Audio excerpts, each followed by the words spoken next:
Surprise everybody and welcome to a new episode of Surprise Guest with Pia Arcangel, kung saan ang bawat episode na handog namin sa inyo ay isang malaking sorpresa, one big surprise conversation.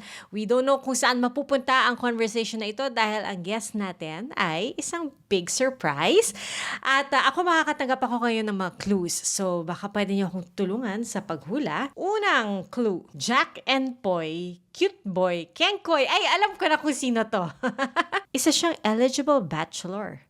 At pinakabagong host ng I Wonder, may suwabing bigote at malikot ang kukote. Eh, sure na ako kung sino to. Hindi naman si Susan Enriquez, di ba? Eh di si Empoy ang ating surprise guest for today. Ikaw ba yan, Empoy? Surprise! Salamat sa surprise! Uy, nagulat ako dun sa isang clue. Eligible bachelor ka pa pala. Oh Totoo my ba yan? goodness. What's that? You know, ibig sabihin single, ready to mingle. Oh yeah. Oh yeah, Oh, yeah. totoo. Hindi yan joke ha. Sometimes. Wala pang nag-hold sa'yo na sabi, akin ka lang, hindi na kita pakakawalan. Wala pa Ah. namang nagtangka na gano'n. so doon sa lahat ng nakikinig na single, please let it be known. Public service announcement na natin to. Si Empoy ay handang-handa makipagkita. Ready to fall in love. Tama ba? Sakto lang. Sakto lang. Uy, gaya ng sinabi namin dun sa ating clues, ikaw ang pinakabagong host ng I Wonder.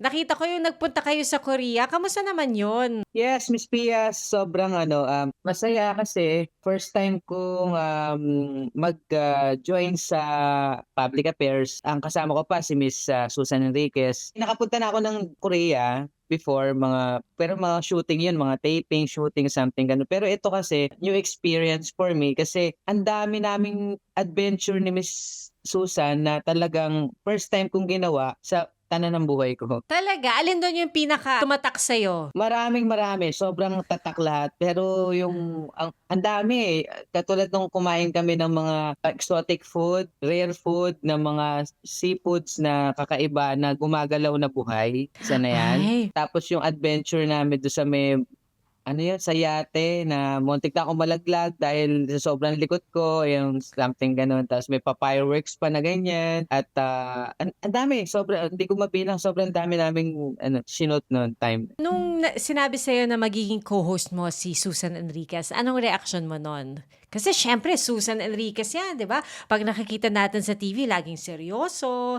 Minsan nagbibiro, 'di ba? Pero syempre yung imahe niya sa atin, tagapagbalita, ganyan. Actually, masaya ako kasi dahil ako yung napili nila na as a partner ni Miss Sue sa I Wonder. Pero hindi na ako nagulat kasi si Mama Sue is kahawig ni Mami, kaya parang lagi ko siya kasama.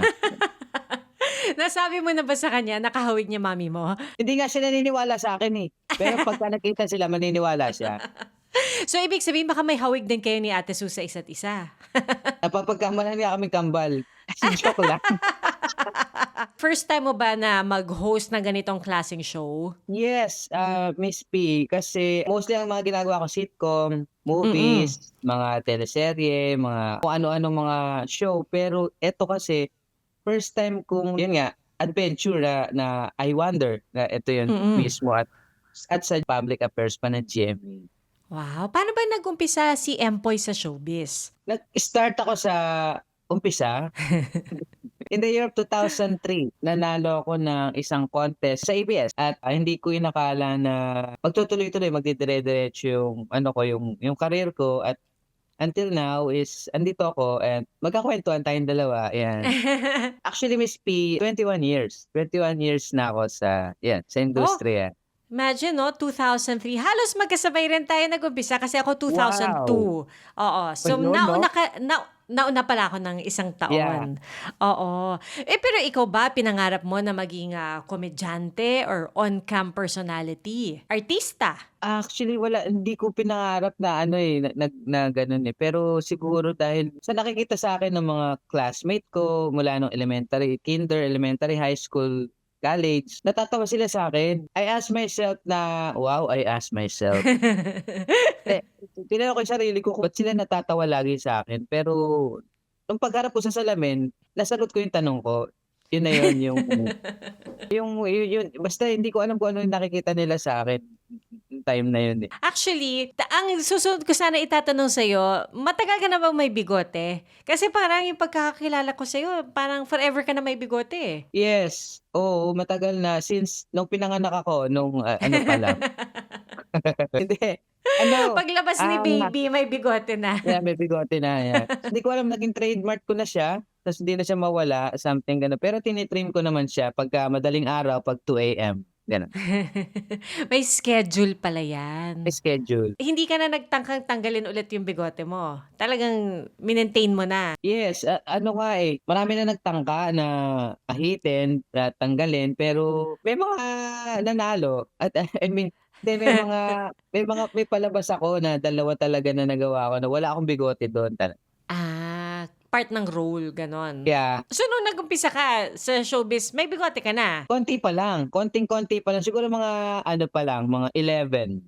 Eh, ngayon mga ano na 'to, 344, eh, Bilang na bilang ha, ang bawat isa. bilang na bilang, Miss P. Okay.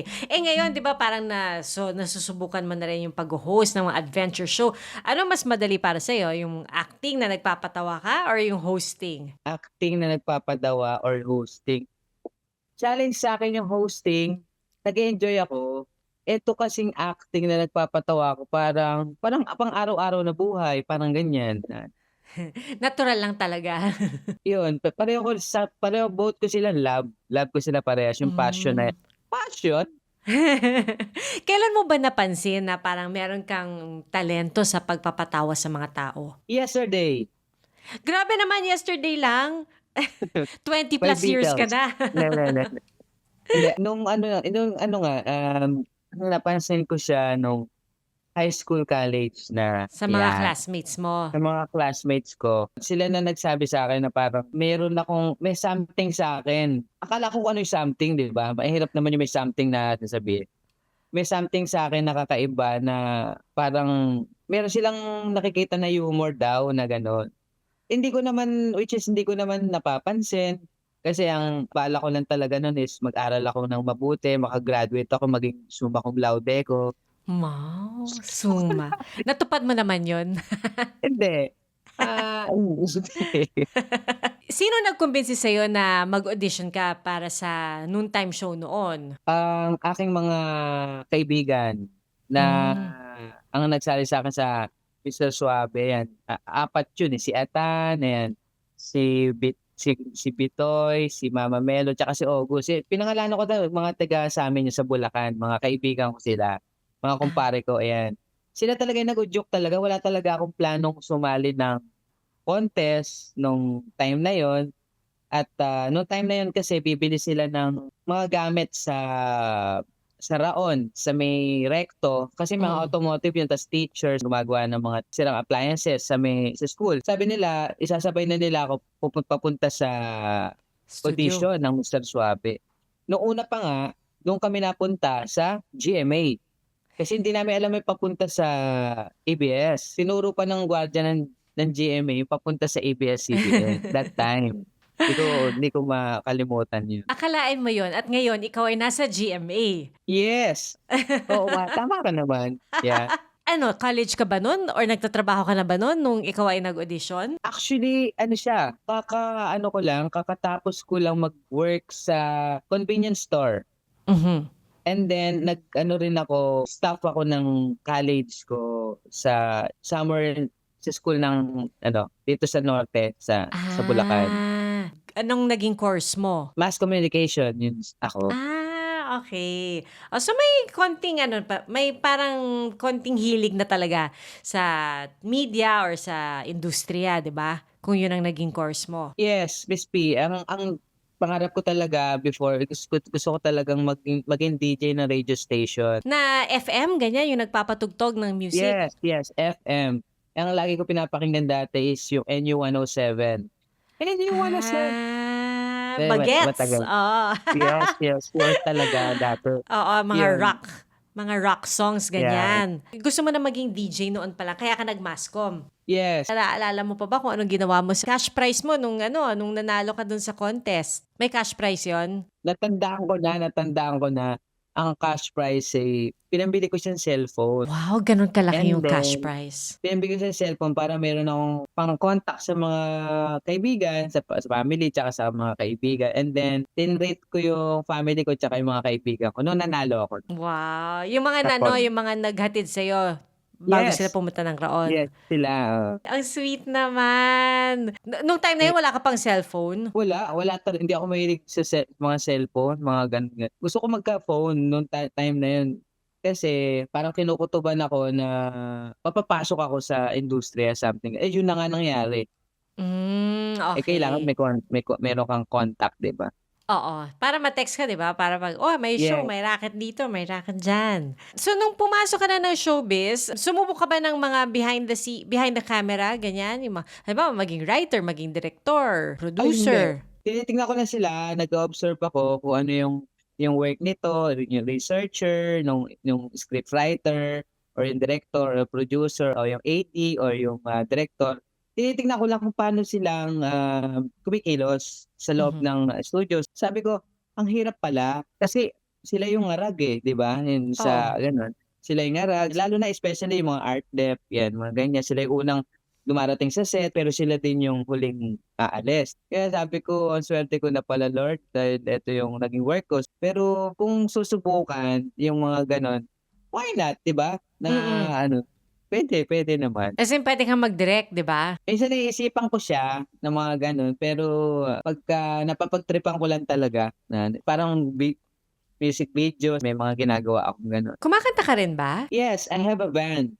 I have a band. This is Alam mo my yung band. yung Have problema band. ko pag nag-uusap tayo, hindi ko alam kung alin yung totoo, alin yung joke. Sorry. Meron ka talagang band? Yes, may banda ako dati, Miss P. Ang pangalan niya is Ah, Toothbrush. totoo to. Yeah. Ikaw ba ang lead singer?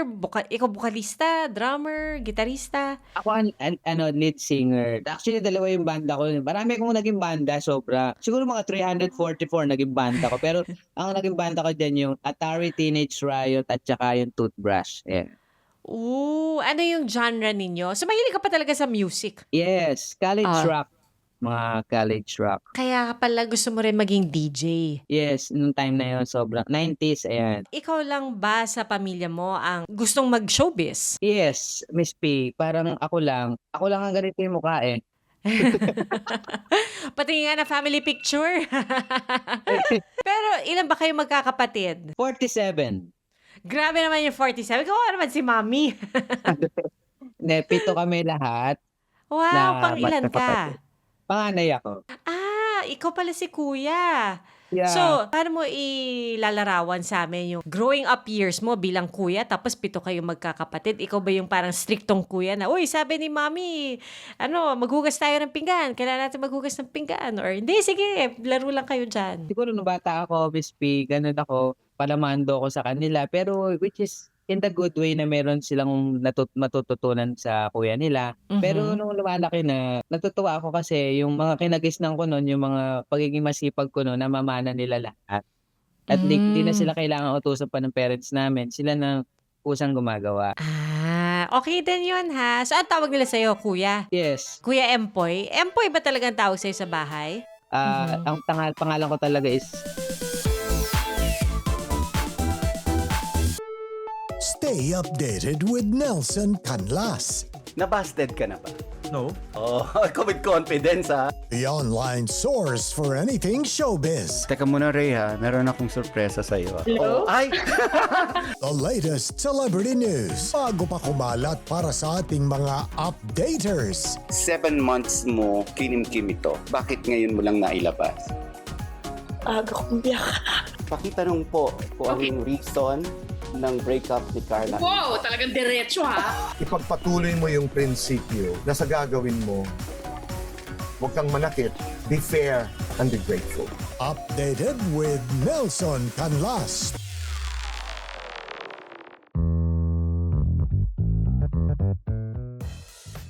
Pero ilan ba kayo magkakapatid? 47. Grabe naman yung 47. Kawawa naman si Mami. Hindi, 7 kami lahat. Wow, Na pang ilan ka? magkakapatid. Panganay ako. Saan tawag nila sa'yo, kuya? Yes. Kuya Empoy? Empoy ba talagang tawag sa'yo sa bahay? Actually, palayo ko talaga siya, Miss P. Ang pangalan ko talaga is Julius. Julius Taral. Parang layo ng Empoy sa Julius. Ang layo talaga. From Cotabato to Saturn. Sino nagbansag sa'yo na Empoy, taga Saturn? Hindi. Pinsan buo ko. Natatandaan ko yun, kinukwento nila sa akin nung bata ako. Inuugoy nila ako sa duyan. Sa duyan, di ba? Yung duyan. Oo.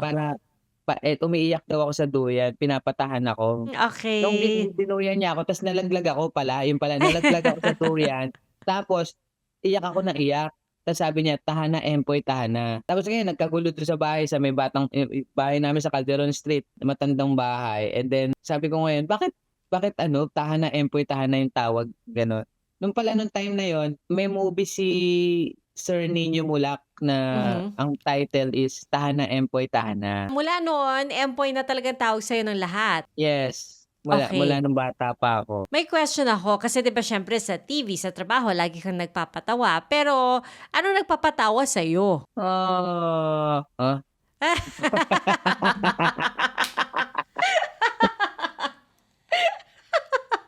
Napaisip ako sa mali ba yung sinabi ko?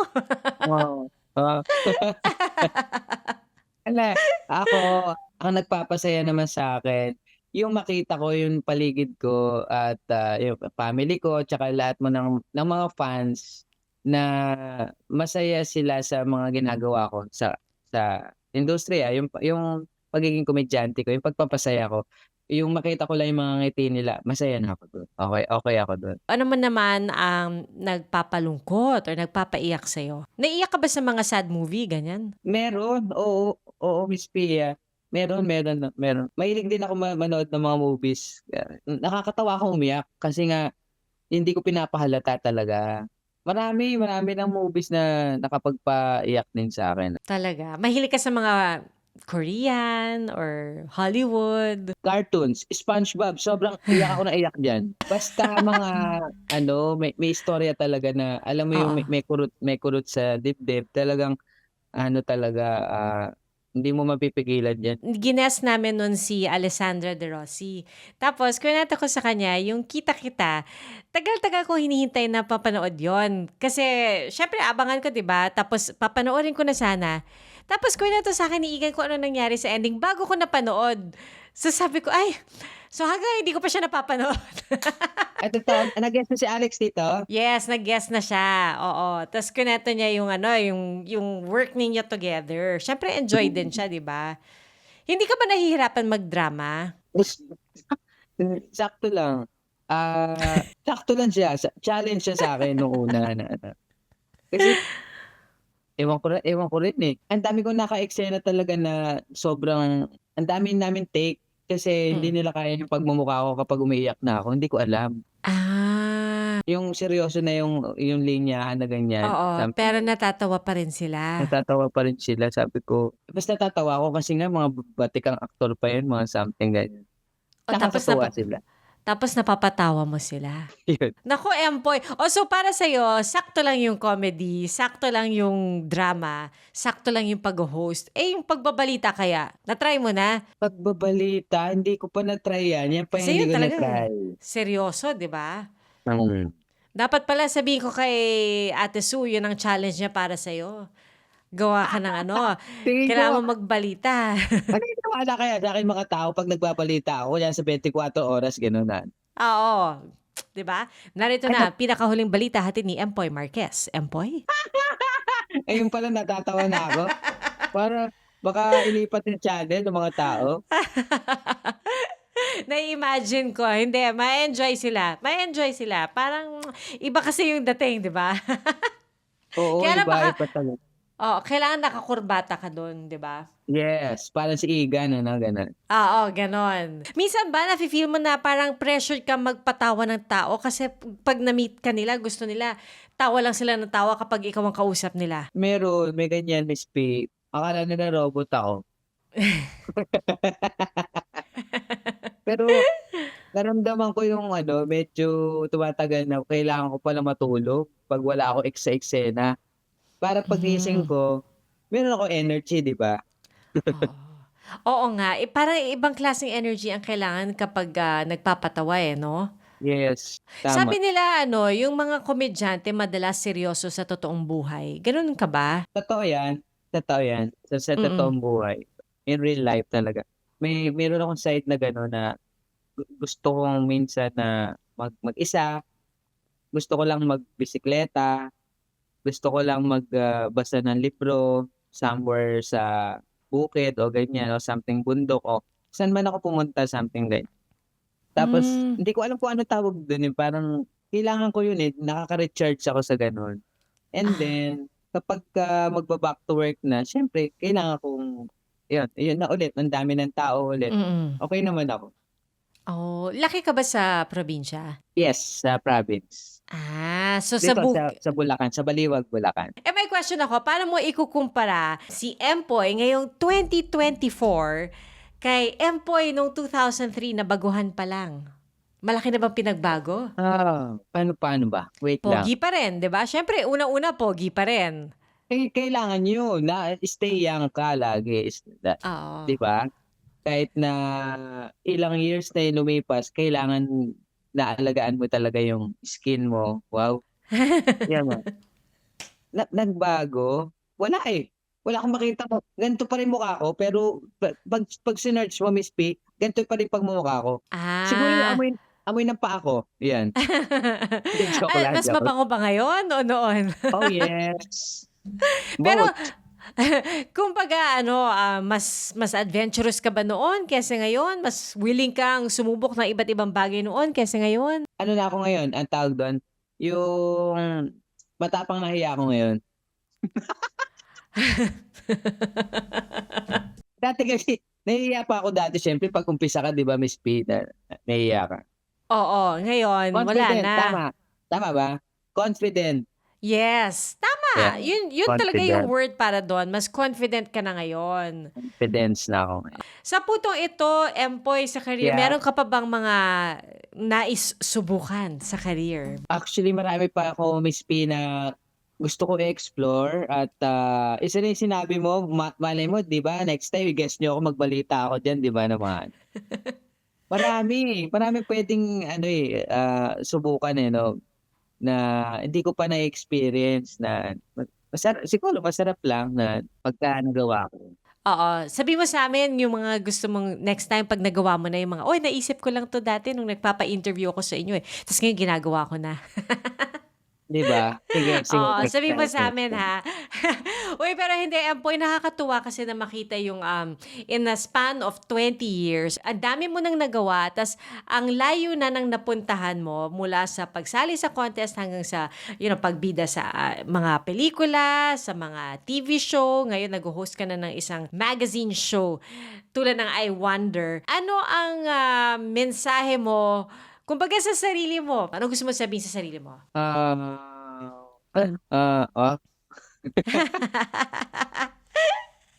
Oh, actually siguro ang gusto ko sabihin paano ba 'to? Gusto kong sabihin kay Empoy nung araw, congratulations sa kanya at, naitawid niya yung, pangarap niya at, eto na siya ngayon sa dream niya at, kung dati is, nagpapatawa lang siya sa loob ng classroom, sa school, sa loob ng bahay, sa pamilya, ngayon nagpapatawa na siya sa buong Pilipinas or sa buong mundo, 'di ba? Kaya congrats sa kanya. Wow, congratulations talaga, Empoy, at naway patuloy mo kaming pasahin at patawanin sa kung saan man ka mapuntang show or genre. Yes. Empoy, thank you, ha, at pinagbigyan mo kami ngayong gabing ito. Pero bago tayo magtapos, meron na kaming isang mabilis-mabilis na game para sa'yo. Siyempre, Go nandito lang, ka Miss na. P. Ang title nito, ay wow, title ng game. Basahin ko, Pambansang leading man, Empoy, I wonder, sino sa iyong mga ka-eksena, babae man o lalaki, okay, so sasagutin mo lang to, ha. Sino ang pinakamagaling mag-memorize? Lahat naman halos, pero Ah, magaling na halos lahat sila. Magaling sila um, Mas magaling sa'yo? Mas magaling sa akin. Oh, pero kasi hindi ako nagbabasa ng script, Miss Pia, eh. Ah, Ang galing mag-memorize niyan, eh, si Miss Alessandra, si Maha Salvador, si Christine Reyes, marami pa iba, ano. Tas lahat ng mga nakasama ko pa, sobra. mhm. Wow, sino pinakamagaling mag-improvise? Improvise, ako na yan. Kasi, Ako oo, na yan. kasi di mo Ako binabasa na. yung script, di ba? So, kung Yeah. ano na lang yung takbo ng storya. Sino pinakatahimik sa set? Tahimik sa set, ako na yan. Totoo? Tahimik lang talaga ako sa set. Nasa sulok Talaga? lang ako. Pag ano lang ako, pag take na, doon ako talaga ng todo. Kailangan mo i-preserve din yung energy mo, di ba? Yes. Tama, text nga si Ate Su para malaman kung tahimik ka talaga sa set. Sino ang pinakamalakas tumawa? Mama Su, Ay, oo, nakakahawa yung bungis-ngis tawa siya. niya eh. Bungis-ngis Oo. siya. Bungis-ngis. Tsaka pag tumawa siya, mahahawa ka talaga sa tawa niya. Yes, oo. Kaya ito, Miss P, alam mo ba, pagka magkasama kami sa I Wonder, hindi siya tumitingin sa mata ko. Kasi matatawa siya. Yun nga, hanggang sa matapos yung episode na ginagawa namin yung taping nun sa araw na yun. Sa huli niya na ako papansinin. Para okay na ano. Ay, hirap din nun, Sa huli na lang kayo magkakatinginan. Pero love na love ko yan si Mama Su, sobra. Ay, nako, pareho tayo. Lahat tayo love si Mami Su. Yeah. Eto, sino ang masandal tulog? Siya. Baka ikaw. Hindi naman. Hindi naman. Nahihirapan nga ako minsan natulog eh. Pero ngayon, okay na ako. Oo. Marami eh. Masandal tulog, si Alessandra, yan. Tapos si Erlene Budol, ayan. Okay. Baka pagod sa mga taping, ganyan. Yes. Sino pinakamadaldal? Arlene. Tuloy-tuloy. Arlene Alessandra. Yan. Okay. Pinakamahilig kumain pero hindi halata. Si Herlene din. Erlene. Oo nga. Kasi, di ba, slim na slim siya no? Yeah. Sino ang pinakapikon? Pikon? Ibubulgar mo ba? Hindi. Akin na lang yan. Bulong mo na lang sa amin. Bulong ka na lang sa inyo. Pag nakita tayo sa studio. Sige. Ito last na to. Sino ang pinakamadaling kausap? Lahat naman halos sila madaling kausap. Lahat sila. Masarap kausap sila lahat. Na-enjoy mo naman silang kakwentuhan kahit off-cam. Yes. Oo. Nakakatuwa naman ako. Empoy, sana magkita tayo in person at Yes. magkakwentuhan tayo. Abangan kita sa GMA. Yes. We will, Miss P. We will. Yeah. Pero, Empoy, baka gusto mong i-invite yung ating mga listeners and viewers na manood ng I Wonder at na hanapin ka sa social media. Yes po. Once again. Ayan. Manood po kayo lagi ng I Wonder with Miss Susan Enriquez at kasama po niya ako doon. Bago niyang partner na host, and then every Sunday po 8 p.m. sa GTV. Ayan.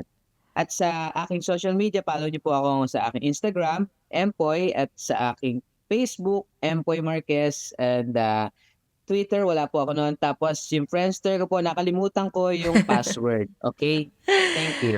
Baka may multiply ka pa. Tumblr. May Tumblr. Naku, Empoy, maraming salamat sa pag-surprise sa amin ngayon. And I hope to see you in real life soon. Yeah.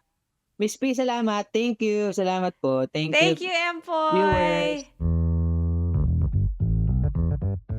This surprise was planned by the team of Alan Ebora and Orby De Los Reyes, edited by Shirley Paghiligan with the amazing people of GMA Integrated News. Don't forget to like and subscribe. Till the next surprise.